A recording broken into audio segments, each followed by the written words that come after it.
महाराष्ट्र नवनिर्माण सेनेला रायगड जिल्ह्यात मोठा राजकीय धक्का बसला आहे। जिल्हाध्यक्षपदाच्या नियुक्तीवरून सुरू झालेला अंतर्गत वाद आता विकोपाला गेला असून उपजिल्हाध्यक्ष संदीप ठाकूर यांच्यासह तब्बल 55 पदाधिकाऱ्यांनी पक्षाला सोडचिठ्ठी दिली आहे। या सामूहिक राजीनाम्यांमुळे रायगडमध्ये मनसेच्या संघटनेपुढे पक्षवाढीचे मोठे आव्हान आहे। राजीनाम्यानंतर संदीप ठाकूर यांनी पत्रकार परिषद घेऊन नाराजी व्यक्त केली। आज मी तुम्हा सर्वांच्या समक्ष महाराष्ट्र नवनिर्माण सेनेच्या माझ्या पदाचा आणि पक्षाच्या प्राथमिक सदस्यत्वाचा मी राजीनामा देत आहे।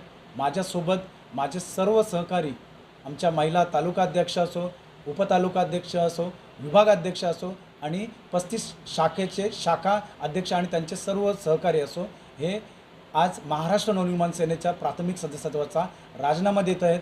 कारण एकच होतं की जी पक्षांतर्गत जी आमची जी घुसमट होत आहे याच्या संदर्भात आम्ही सन्माननीय राजसाहेब ठाकरे यांच्याशी देखील चर्चा केली होती। याच्या संदर्भात आम्ही त्यांच्याकडे 29 मे 2026 रोजी पत्रव्यवहार देखील केला होता की ज्या काही रायगड जिल्ह्यातील नियुक्त्या